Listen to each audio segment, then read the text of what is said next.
Beth, how are you? I'm okay, thank you. Are you glad it's cooler? Yeah, it's quite nice when you're working, isn't it? It'd be all right if you're on holiday, but it's a bit hot to be working Yeah. in the office. What's the kind of craziest or most embarrassing thing you did when it was hot? Well, there's a question. Yeah. Oh, but you I can don't mind tell. going first while you think. I went into the garden one night and it was still boiling. I was just like, "Oh, what do I do myself?" And I took my swimming costume with me and I dipped it in a tub of water. Probably shouldn't say this. Took everything off, pulled it on, and literally spent the rest of the evening in a wet swimming costume, prancing around, watering the garden while I dripped, and then watching football with a towel on the.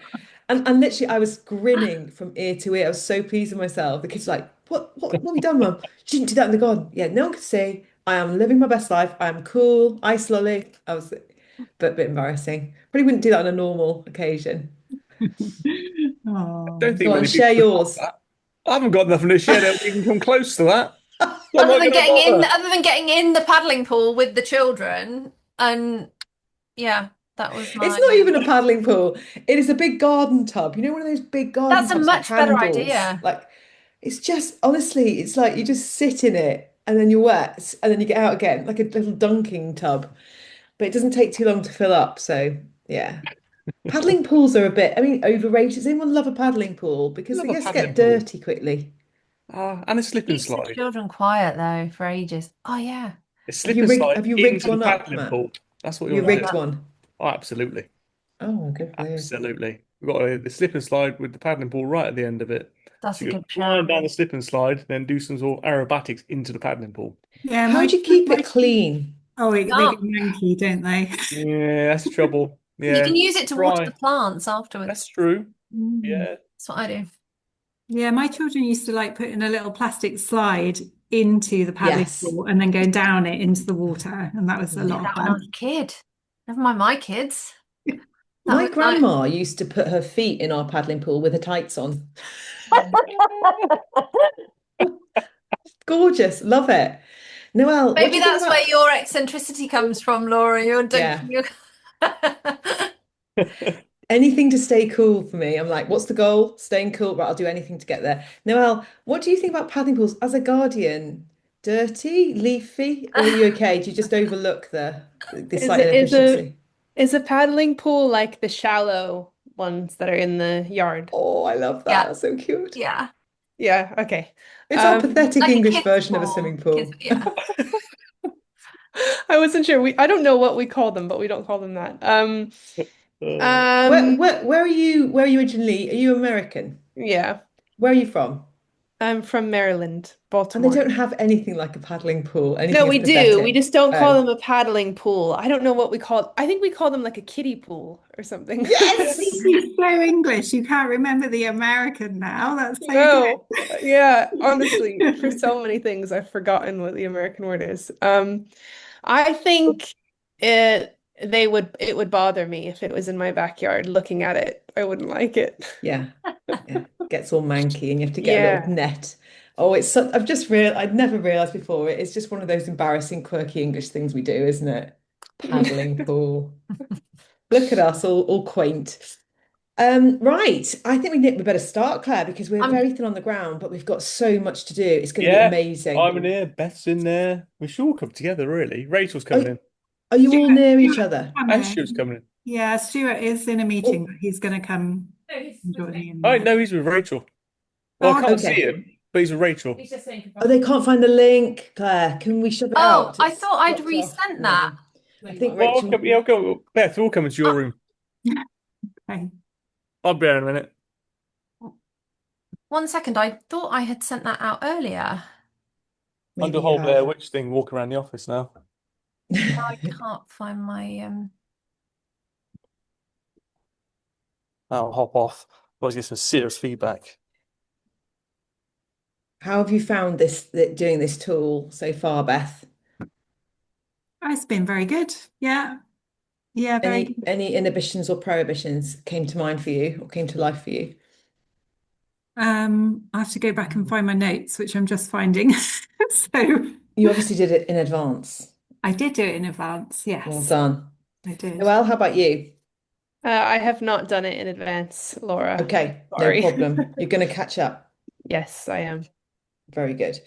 And I think that's what we'll try and do is we'll say, hopefully over the summer, people will have a bit of chance when the office is a bit quieter to catch up because I really want to give these certificates out. But I'm thinking even if people haven't finished when we finish, they could potentially have an extra month to finish off without the sessions. But yeah, there's no limit on completing the sessions. We've got even less people now. Hello, Stuart. That's just,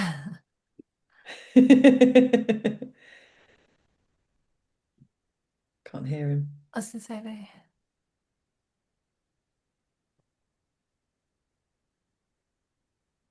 What was this raining? So did someone say Rachel's around as well? Yeah, she's on her way. Okay. I think we probably need to get started, guys, so that we can get a bit of chat going. Are we ready to go? Has Matt materialized near you, Beth? Hello. Are you going to join? Are we going to see your face or not? Room, which I don't think it'll work, but we'll try anyway. So Matt is here. He's just trying to get the screen working. Oh, well in done. the room with us. Stuart, how are you today? I'm good. I'm good. We've had 2 days of interviewing for the Director of Domestic Mission, so that's been interesting. And now, I don't know, I feel quite nervous waiting to see who they're actually going to appoint. So no decision yet. We've literally just this second come Finished. up with the debrief for us in Bless terms. you. Bless you. I think senior leadership are now doing their debrief. So we might learn imminently, or it might take some time. Okay. Recording in progress. Oh, I'm muted. brilliant. Right, are we good to go? She's here. Oh, hello. That's right. Hi. Hi, Rachel. We were just having some maneuvering, so you're just in time for us to get started. I'm going to pray.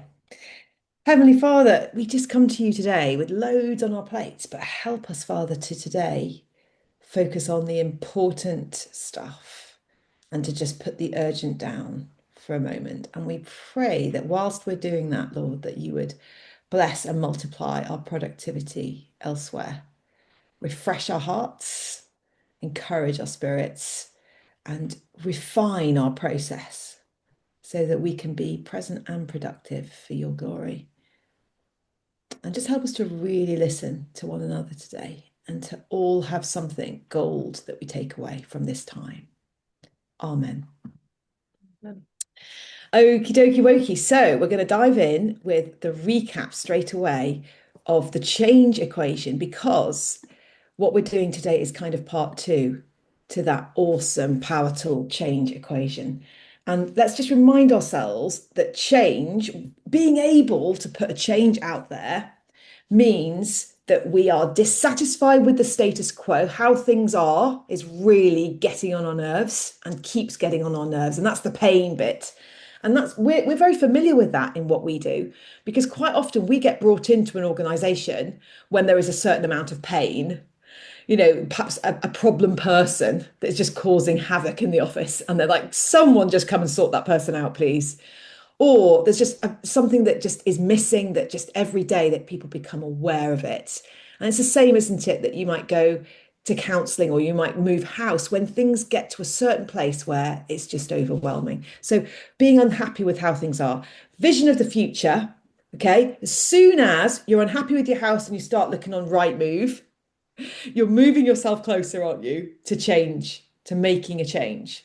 So vision, starting to look somewhere else, becoming clear on where you want to be.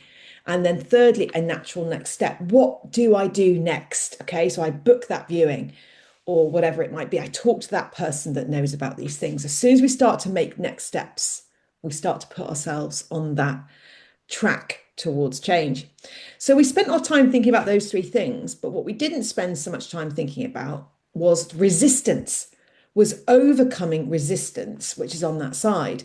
And what can often be the resistance that we face? will be fear of change. Fear of change. And why is that? Well, that's because lots of us find it very, very hard. So this is an extra bonus tool because you're on the call, you get this tool, and these are the kind of extra things that are really helpful for altitude.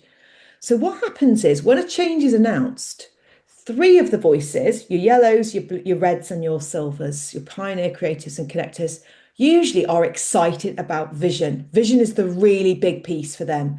Wow, I love what they're saying. I love that future. Let's go. We're going to fling ourselves at it. Don't care how we get there. Let's just give it a try. We'll find a way. So they can do a big running jump quite often and find themselves over the other side. But they only account for 27% of the population. So it's much more likely that your team will have this attitude to change. The vision may be compelling. It may sound amazing. I may love that picture of the future. But unless you build me a bridge, unless you take me through this carefully, I'm not coming. And that's often because in the past, change has come in and it's been handled badly and it's hurt people. And on this picture, the analogy would be people have fallen on the way and been eaten by sharks or injured themselves, and we haven't actually got there. Loads of resources, it leads to a U-turn, and we have to move everybody back to the other side. So waste of resources, lots of hurt for people. That's going to cause the guardians and the nurturers loads and loads of sleepless nights. And they are the majority. Now, think about your second voices as well. You may well have a combination of these two approaches. So someone, for example, who is a nurturer connector may have a certain amount of reluctance to change, but they may be able to overcome it if the vision is compelling because they can lean into that second voice. And the same if someone might be a pioneer guardian, for example. They may be a little bit more careful about change than a pioneer connector or a pioneer creative and so on. Or you may be nurturer guardian, but you may have seen that change has led to lots of health in the past. So you may have a much healthier attitude to change than the resistance that many guardian nurturers and nurturer guardians might feel. So no one's trying to put anyone in a box. It's simply trying to understand what happens inside someone's mind.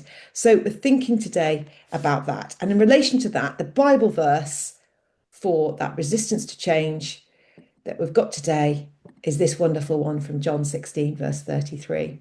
Jesus is speaking and he says, I've told you these things, all of my teaching, all of these stories, so that in me you may have peace. Peace in every circumstance is what we're promised in the Bible. Peace in the midst of change. In this world, he says, you will have trouble. It's not going to be plain sailing. It's not going to be easy. There's going to be storms. Even when something wonderful is happening, something really crazy and chaotic might be happening too. You're going to have trouble. But take heart, be encouraged. Don't be driven, don't be pulled down. I, he says, have overcome the world.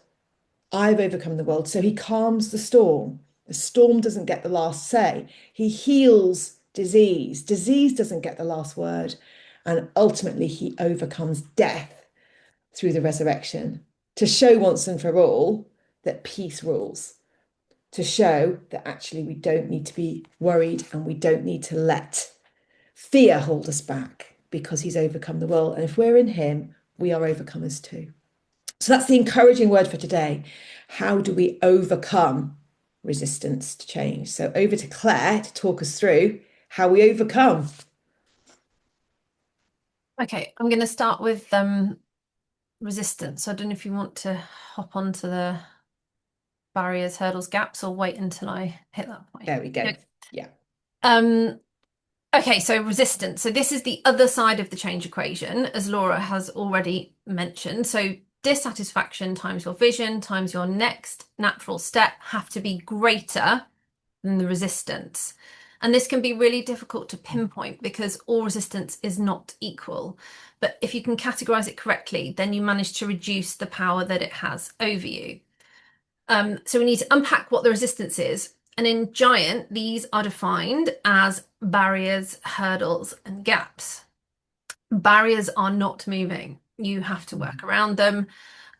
Hurdles can be jumped over. It doesn't mean that it's easy, but with a bit of work, you can get over them. And a gap is a hole that you need to fill in before you can move on. And just to put this kind of in relatable context, Laura and I thought we would share a scenario that we've been through recently. So we have been working on getting a good piece of work, which would be kind of entry into a big organization. But we have had barriers, hurdles, and gaps to contend with. So the first barrier that we had was the person that we've been dealing with was not able to sign off on the invoices. So, and because they're kind of a growing firm, the person that was going to do that kind of kept changing. So we had to wait for that in the first instance. And when we got over that barrier, we then had a hurdle put in place because somebody had been put into HR in a new position. So that then meant time spent on a call live with them. And a gap that we identified ourselves was that in order to be able to give the best benefit and value to the client, they have part of their team are Norwegian speakers, although their English is perfect. We wanted to be able to meet them where they were, so we thought, right, we need to find someone who is a native Norwegian speaker, who is also a giant guide. And so we had to do that. And when we kind of made contact with that person, we discovered that they have already translated all of the tools and the 5 voices into Norwegian, which is fantastic. So yeah, yay. I did actually get the invoice finally paid last week after about 8 months of work. So the other thing just to be aware of is that you can get them confused, and your perspective could make you think that a gap is a barrier. So we need to make sure that we are analysing our resistance and making a plan, relating it back to the change equation if we need to. And also being aware of, as Laura said, the who says we can't, which is the inhibition versus the prohibition. So are these prohibitions someone telling that you can't, or this is an enforced restriction, or an inhibition, which is a limiting belief? And these are based on fear or stories, but they are perceptions, and can be challenged. Thank you so much, Claire. I love the example. That was Claire's idea to bring in the example of that client, because I always find that examples with these tools can really bring them to life. So is the resistance a true barrier? Is it definitely a hard no? Is there something we just can't shift? Probably more often than not, if we really dig and really look, then really most of the things that are causing resistance are hurdles, i.e., they require us some effort to get over. So with that client, there were multiple calls we had to have, and multiple people to meet. But then also there was this gap. They really wanted us to make sure that we weren't coming in as the English speakers and sort of dominating the culture, but that it was a meeting of those two cultures. So that really got us across the line once we met John. So what else? We can also relate this back to a previous tool as well, which is the self-preservation tool. So I wonder, Claire, if you could just say, why am I pulling up this tool, and why is it relevant? Because you're a real expert on this tool. Yeah, so this all relates back to the limiting beliefs. What am I afraid of losing? What am I trying to hide? What am I trying to prove? And to whom? And am I really aware of these things, or are they kind of operating in the background, and I'm not really conscious of them? They're making me accidental rather than intentional. Really good. And I think with the scenario about our client, just because this might help you guys as team leaders and people who have agency, I was afraid of losing time. All these calls I was spending time on, building all these different proposals with no remuneration. I was thinking, is this a good use of my time? I'm afraid to lose that time investment. And I had to get over that. And I still often do have to get over that sense of connector, the connector role, making networking, making networking opportunities. That's my fourth voice. That's my unconscious incompetence. So I very often have to have a pep talk with myself and say, this is the hidden work that will lead to opportunity for their liberation. You have to do this. And there's no guarantee. I find that hard, but it's really worth doing. So afraid of losing time and also trying to prove, what am I trying to prove as well is sometimes there. So my first proposal to this company was a whole load of detail, a whole year's work. When what have I learned? Whenever I'm working with a new client, we have to do a pilot project. We just do something small and simple. It wasn't going to pass the clarity tool, simple, scalable, sustainable. So again, I've learned through this tool, okay, those are the things that are holding back us being able to work with a company of that size. So I hope that gives you some clues and some ideas for what can be done in order to overcome resistance. Barriers, hurdles, and gaps. Hurdles require effort. Gaps, often you need to put something in place that's not there already. And often the things we think are barriers are often hurdles or gaps. They're just things inside our mind. But getting it out, putting it down as an equation, talking it out with somebody can often just unlock the next step. So breakout one, take a photo if you will, or a screenshot. Pick one problem or change that needs to happen. Think about what you did in the preparation and what you processed. Can you identify a gap or a hurdle in it? If you can't talk about it until you find one, how can you overcome resistance? What's your next step in that space to overcome resistance? Okay, any questions on the tool? Laura, can I just check what would you like me to go in with Noelle, or Yeah. do you want everyone? Yeah, if Matt and Rachel and Are they all together? You four all they're all in the together? same, they're all in the Maybe same do room. maybe do Two two and twos though, so yeah, that you get to everyone gets to speak as much as possible, unless yeah. you want to come together, see how it goes. Okay, I'll just What did you say, Rachel? You couldn't see someone. Who couldn't you see? I know, 1, 2, 3. Rachel didn't count herself. That's all. Oh, Rachel, that's so sweet. Yeah. There's probably a lesson there about prioritizing It's all right. yourself. It's all right, Laura. We'll figure it out. yeah. Trust you. Missing your cat Albert. today, Stuart.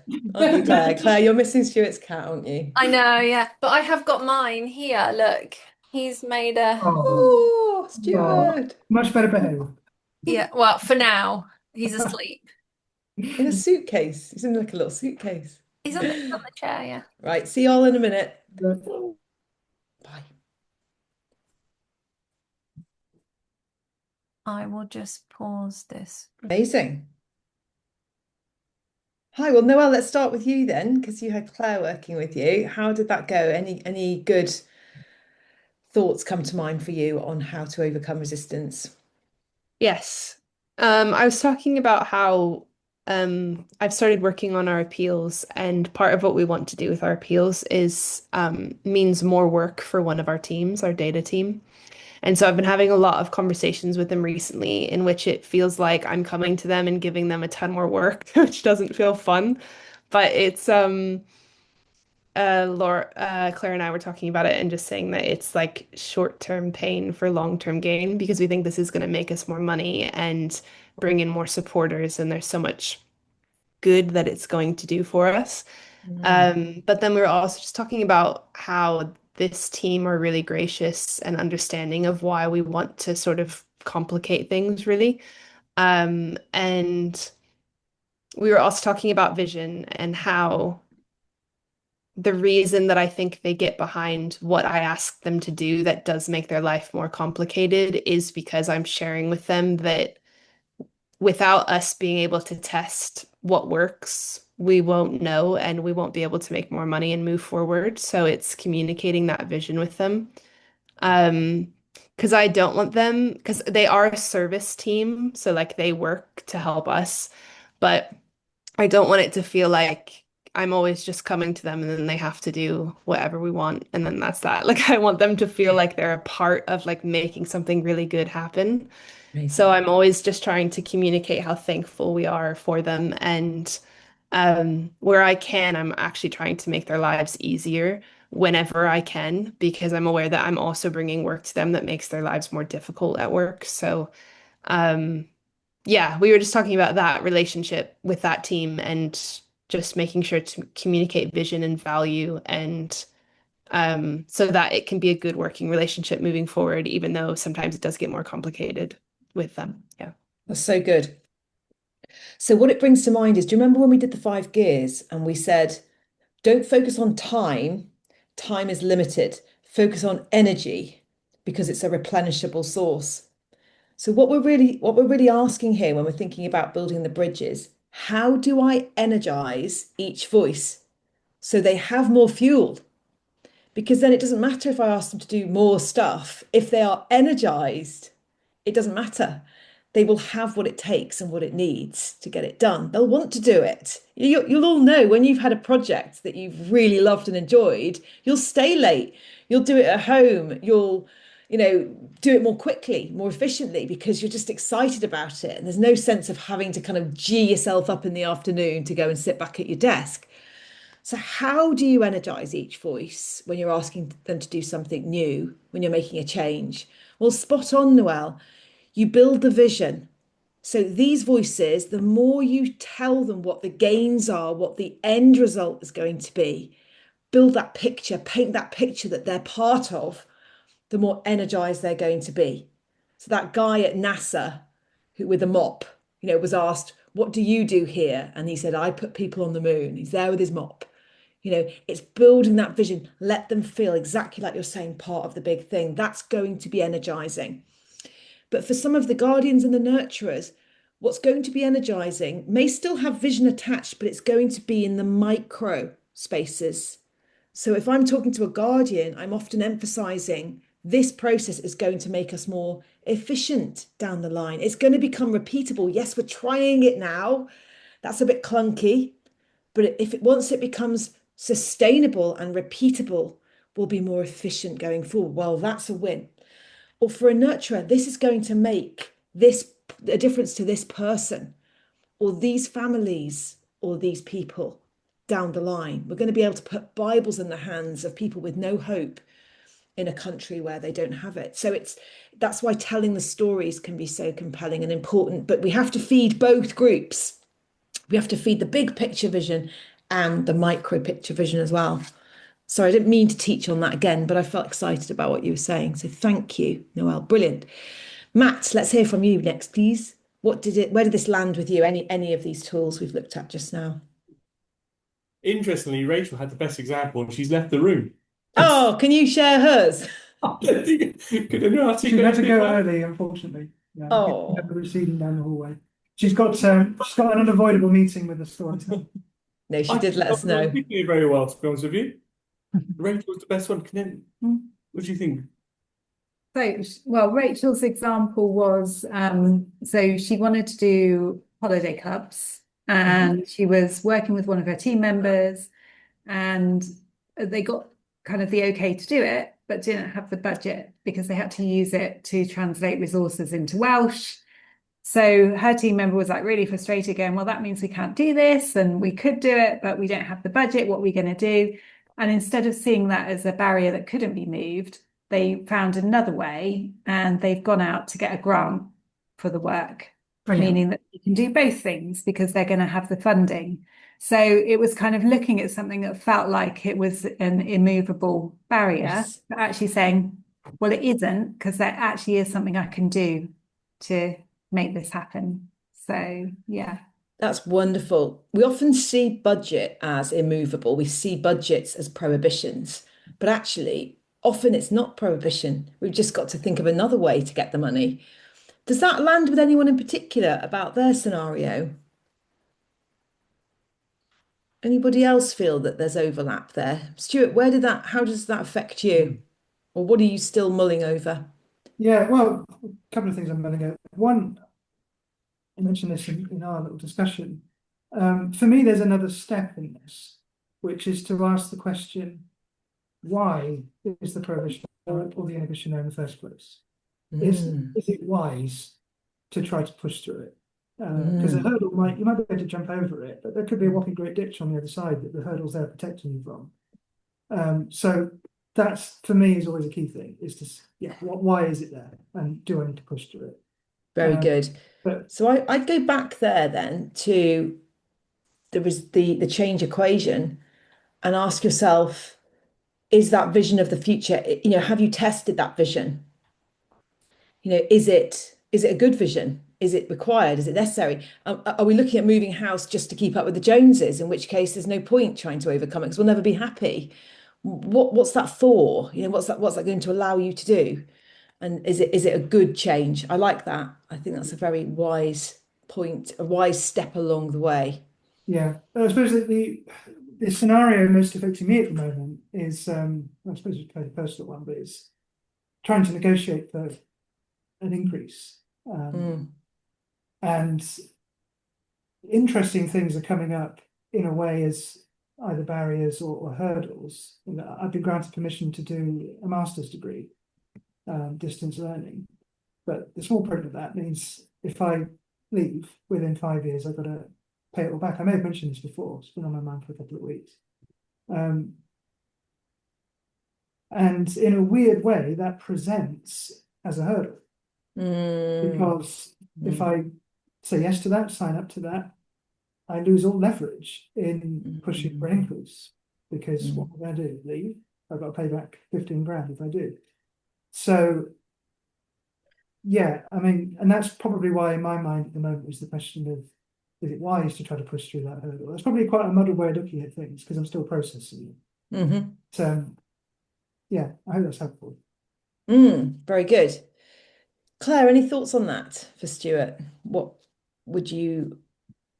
question might you ask him about that, or anything? Yeah, I mean, put you on the spot. I would just be thinking, is there any other way if you want to do it, is there any other way for you to get the funding to do that? Is there anything you can apply for? Do you know what I mean? Anywhere else that would a scholarship or something, yeah. Yeah. That would allow you to do that. Or are you able to negotiate in advance, if that makes sense, before you agree to do that? Can you have a plan set out? Yeah, that's essentially what I'm trying to do now. Because they're going to get the benefit, although they will have paid for it. They are still going to get the benefit. Yeah, you're right, and that's essentially my plan at the moment, is to not proceed or not make a decision on the masters until the salary stuff has been agreed and JDs have been updated and that type of thing. So that's my plan. Yeah. We'll see if it works. It can lead. Go on, Matt. Money. Just for it's maybe too much in detail, but for such a big sum of money, whether there's opportunity to talk to HR about having a scaled cost decrease over the period of time to get your masters. So that if you did leave, let's say 3 years in, it wouldn't be 15 grand, it'd be 4 grand or something, you know. That's a good move. Yeah, thank you. Yeah, that's a good idea as well. I mean, the other piece is natural next step really helps me, Stuart, sometimes. And I've shared that Connector's in my fourth. I believe it's your third, Stuart, so you may have more access to it than me. But often the natural next step is, who do I know? It's who, not how. The natural next step is, who else has had this scenario? Who else at Bible Society perhaps has gone through this, has done a master's? Who can I talk to? Let's pick up the phone. That's often a brilliant next step, and it nearly always, in fact, I can't think of one time when I've done that it hasn't yielded an insight in terms of what to think about and how to move things forward. So who do you know that could help you move forward in that space? Okay, so wonderful. I love all that. Lots of really important threads. We're going to now move to the other tool. But before we do, I do want to just signal that this is relevant, that actually the change equation is still a relevant tool when we come in to look at our getting leaders to the next level tool. And why is that? Well, let's just apply it to our teams.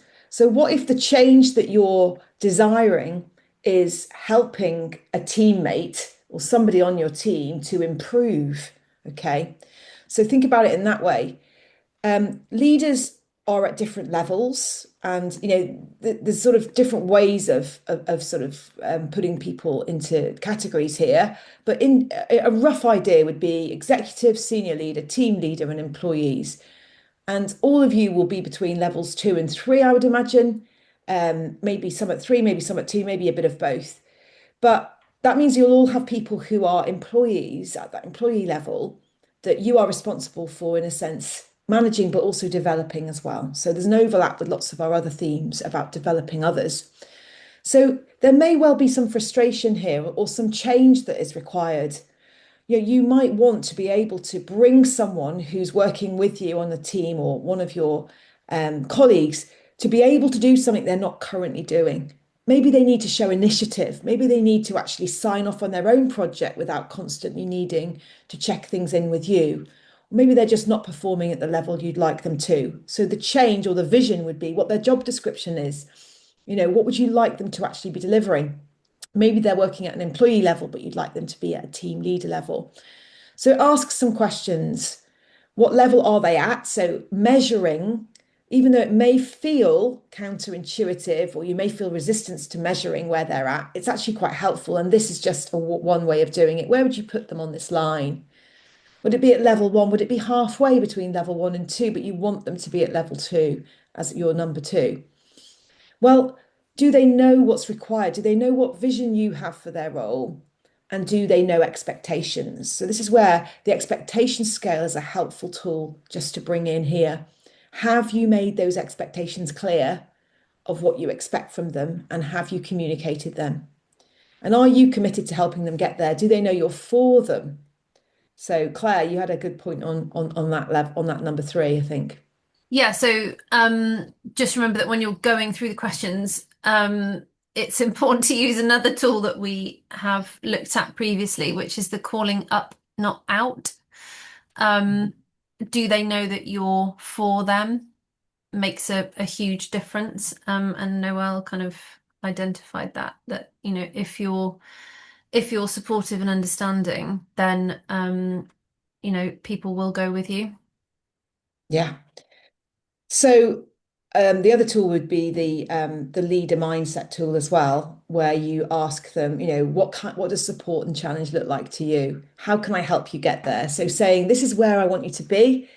These are my expectations. Are they clear? Yes. What support and challenge do you need from me to get there? So that you actually are giving them specific questions that they can answer. So you don't just get silence when you're trying to call somebody up. What we too often do, and I've done this in the past. I remember having a teammate, I wanted to be at level 2 and he was definitely at level 1. And what did I do? I lowered my expectations. I held his hand for way too long. This wasn't James, this was someone else.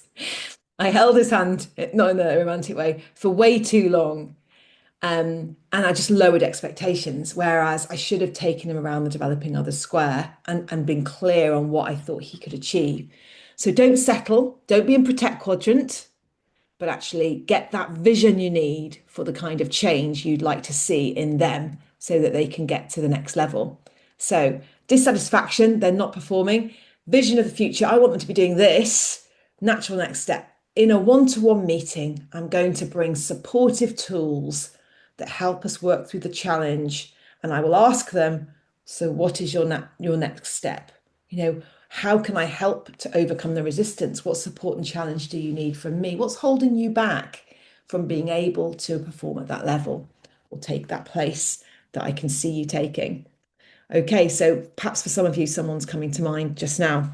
So work yourself around the know yourself, lead yourself with regards to the tools we've looked at today. I'm going to give you just 5 minutes to just think through the getting leaders to the next level. And then let's see if we've got a natural next step for either of the tools that we've looked at today. Any questions? Okay, 5 minutes.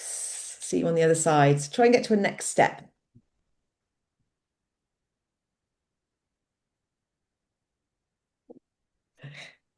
I can't hear you. I want to hear what you're saying. So I've had worse things. Matt, stay off mute. I want to hear from you. What have you got from today? What's your next step? Oh, we've got two mics going. See, How are we going now? Ah. trying to, So if you stay unmuted, I'll mute. no, it's too late. You carry on. Hopefully that should work. Yes. There we go. Well, conversation just having. Sorry, not much sleep last night. Just talk about the opposite side, I suppose, of what we're talking about, which is where you're trying to lead someone to go from maybe like an employee level 1 to level 2. But understanding that some people are just comfortable and in that level 1. And I've had that with a certain person where I can see so much potential in that person, they can do so much more. And I try to sort of coax out of them what they could do and lead in that direction where I see them going, but the appetite from them isn't there. And then trying to flip that conversation around and say, okay, so where do you see yourself in 5 years, or even 2 years, or 10 years? What do you want to do? And some people I've had, in this particular person, they're just comfortable where they are. They're generally doing a good job, a little bit of poking and prodding sometimes, but they're comfortable. So there's a piece there outside of trying to move people up the levels, actually understanding your team, your staff, and the makeup of them to say, okay, they're just doing a good job where they are. Yeah. So they're at level 1 and they're Yeah, performing at level 1. So there's no need for change. no. So Like if there's they, that thing like my appetite or my aspirations for someone compared to the yeah, other person is completely yeah, different. It's understanding that sometimes coming to terms with that as well. As well. yes, yeah. My dad constantly, as a pioneer, used to say, you can take a horse to water, That's but you it. can't make it drink." Yeah. Just leave Leanne for a minute, Claire. I'm going to have a chat with Okay. her after the call, Yep. but she knows I won't be there straight away. Okay. Anybody else? Beth, have you got a next step from today? I think it's similar. So we were talking about what is the next step and what you see as a manager, the next step being. And actually, it's really important to have a conversation with the person to work out where they see their next step and to Yes. align with your view of where you think they should be going, and just making Yes. sure that you're being guided also by them. Very, very good. So the next step might be the conversation, the kind of one-to-one listening. Yeah, good. Stuart? Yeah, I was thinking, well, for me, because I don't directly manage anybody, but there are things around the culture of the place that I kind of get involved in. So there are people I think have a talent for leading prayer, leading spiritually, or doing podcast work, that type of thing. One person in particular, I haven't asked him for a while to help me lead prayers, to do a reading, something. So I will manufacture an instance where I can drop a reading on him. So good. And that's a slat in the bridge for them. Often confidence. Some voices, especially nurturers, do need someone else to see what they can do and remind them of how wonderful they are because they won't always see it themselves. Noelle? Um, Claire and I talked about this team that I was talking about who are helping me, um, communicating more about the results of what we do, because we talk to them a lot about what we need and then they help us, but we don't often communicate with them the success of what they've helped us with. And I think they would really appreciate that. And I've been doing that with some other teams recently. So yeah, we talked about doing that with them. Excellent. So over communication, especially if you're a Myers-Briggs T, if you're a guardian or a pioneer, over communicating on change, having more one-to-ones than you think are necessary. It's good, a really good one. Okay, thanks so much, guys. So we've gone 2 minutes over. Let's keep going with the tools. Schedule in some time over the summer, if when the office is a bit quieter, to catch up on those sessions that perhaps you haven't quite finished, and then you'll be all up to date, on track. But well done. Really look forward to seeing you again in a couple of weeks. You too. See ya. Bye. Bye. You're the same meeting, aren't you? Right, I'm going to